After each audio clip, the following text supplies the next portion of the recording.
విచారణ జరుగుతుంది కదా. The investigation is going on, let it go. The investigation should happen in a more transparent way. So I have nothing to do with it. I am like you, waiting for the result. I am hoping that this entire phone tapping thing will be concluded somewhere or the other. చట్టానికి ఎవరు కూడా అతీతులు కాదనడానికి మాత్రం మనము ఆలోచన చేసుకోవాలి. Same thing నిన్న కేసీఆర్ గారిని phone tapping పిలిచిన తర్వాత కూడా మళ్ళా వర్కింగ్ ప్రెసిడెంట్ కేటీఆర్ గారు మాట్లాడుతూ అనేకమైన అంశాలు చెప్పారు. విచారణకు పిలవడం నేరము ఘోరము అన్నట్టుగా మాట్లాడినారు.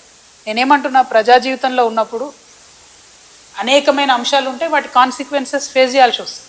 సో ట్రాన్స్పరెంట్గా విచారణ కొనసాగడానికి అందరం కూడా సహకరించి ఈ అంశాన్ని ఎంత తొందరగా క్లోజ్ చేస్తే అంత మంచిది. అసలు మమ్మల్ని విచారణకే పిలవద్దు అన్నట్టు మాట్లాడుతున్నాం. అసలు ఆ సిచ్యువేషన్ ఎందుకు వచ్చింది?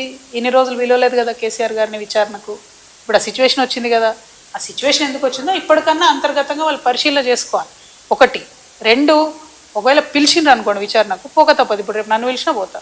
నన్ను కూడా అప్పుడు ఈడీ సిబిఐ పిలిస్తే పోతే కదా. నేను చేసినా నేరం చేయలేదా అనేటటువంటిది నేను చేయలేదని నా మనసుకు తెలుసు, కానీ అది ప్రూవ్ అవ్వాలి కదా. ఇప్పుడు కూడా అదే జరుగుతుంది. సో చట్టానికి అందరం కూడా సహకరించాలి. పిలిచినప్పుడు పోతాం. కాకపోతే ఆ యొక్క ఆలోచన విధానం ఏదైతున్నదో అందులో మార్పు రానంత కాలం బీఆర్ఎస్ పార్టీని మాత్రం ఎవడు కూడా బాగు చేయలేదు.